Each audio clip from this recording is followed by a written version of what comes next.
তিনি ছিলেন মধ্যম আকৃতির সুঠাম দেহের অধিকারী একটি মানুষ। তার চুলগুলো ছিল ঘাড় পর্যন্ত প্রলম্বিত, হালকা হালকা কোঁকড়ানো। তিনি যখন চুলের ভিতরে তৈল দিয়ে আছড়াতেন মনে হতো মৃদুমন্দ ঢেউ দেখা যায়। তার কপাল ছিল চওড়া, ভ্রুগুলো ছিল জোড়া ভ্রু, ধনুকের মতো বাঁকা। চোখের পাতাগুলো ছিল ফুটন্ত গোলাপের গোলাপি রঙের এক একটি পাপড়ির মতো। তিনি কখনো বা যখন চোখের পলক ফেলতেন মনে হতো মৃদুমন্দ বাতাসে গোলাপ পাপড়ি যেন দোল খাচ্ছে। তার চোখের সাদা অংশ ছিল রক্তিমাভ সাদা, কালো অংশ ছিল কৃষ্ণ কালো। তার নাকটা ছিল খাড়া, নাকের ছিদ্রগুলো ছিল ছোট ছোট। নাকের নিচে ছিল সরু চিকন গোঁফ, গোঁফের নিচেই সেই গোলাপি রঙের ঠোঁট। তার ঠোঁটগুলো যখন কখনো বা মুচকে হাসত, গোটা পৃথিবীর মানুষ অবাক বিস্ময়ে দেখত গোটা পৃথিবীতে যেন বিজলি চমকিয়েছে। তিনি কখনো বা যখন এই রাস্তা দিয়ে হেঁটে যেতেন, 1 মাস পরেও কখনো যখন সাহাবা হাঁটতেন, তার গায়ের জান্নাতি গন্ধ তারা পেতেন। মায়েরা উম্মাহাতুল মুমিনিন যারা, তারা নবীর যখন কখনো এই ঘামে ভেজা শরীর নিয়ে ঘরে ঢুকতেন, কপালের ভিতরে মুক্তোর দানার মতো ঘামগুলো যখন জমে থাকত, মায়েরা ছোট্ট শিশি খুঁজে সেই ঘামগুলো শিশিতে ভরে জমা রেখে দিতেন, কখনো বা ঈদে কোনো অনুষ্ঠানে যেন আতর হিসেবে ব্যবহার করতে পারেন। এই সূরত ধারণ করা কোনো মানুষের সাধ্যর বাইরে।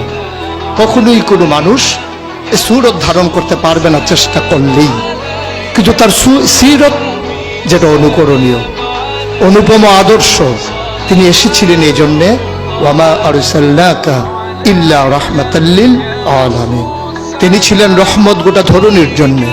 যেমন করে আল্লাহ বলেছেন, ফাবিমা রাহমাতিন মিনাল্লাহি লিনতা লাহুম ওয়ালাউ কুনতা ফাজ্জান গালিজাল কলব লানফাদ্দু মিন হাওলিক ফাআফু আনহুম ওয়াস্তাগফির লাহুম ওয়াশাওিরহুম ফিল আমর ফাইযা আযামতা ফাতাওয়াক্কাল আলাল্লাহ ইন্নাল্লাহা ইউহিব্বুল মুতাওয়াক্কিলিন।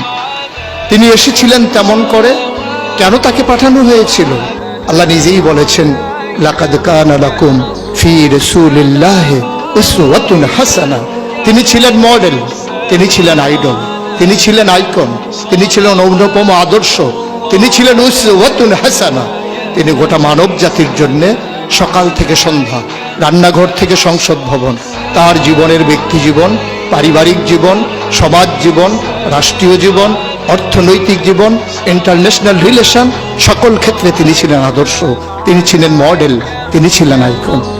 একবিংশ শতাব্দীর সূচনা লগ্নে দাঁড়িয়ে গোটা পৃথিবী যখন ঝঞ্ঝা বিক্ষুব্ধ, গোটা পৃথিবীর মানবতা যখন আজকে ভুলণ্ঠিত, আজকে শুধু মুসলিম নয়, গোটা মানুষ যখন আজকে অপর মানুষের ভোটের নিচে পিষ্ট হচ্ছে তার জীবন, মানুষগুলো যখন আজকে রক্তে রঞ্জিত হচ্ছে তার গোটা দেহ, সেই ফিলিস্তিনের দুধু মরুভূমি আজকে যখন আমার কিশোর ভাইয়ের রক্তে রঞ্জিত, সেই ঝিলাম নদীর পানি আজকে যখন স্বচ্ছ স্ফটিকের মতো আর নেই, কাশ্মীরের ভাইয়ের রক্তে যখন রঞ্জিত, পার্শ্ববর্তী আরাকানের মুসলমানেরা আজকে উখিয়ার সেই টেকনাফের তাঁবুর নিচে তারা যখন মানবেতর জীবন যাপন করছে, আজকে বারবার মনে পড়ে সেই নবীজির কথা।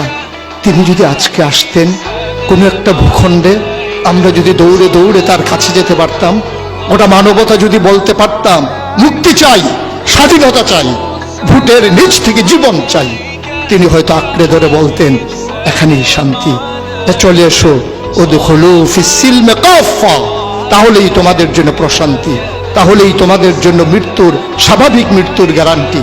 কখনোই আর ঝঞ্ঝা বিক্ষুব্ধ পৃথিবীতে তোমাদেরকে বুক পেতে দিতে হবে না বুলেটের সামনে।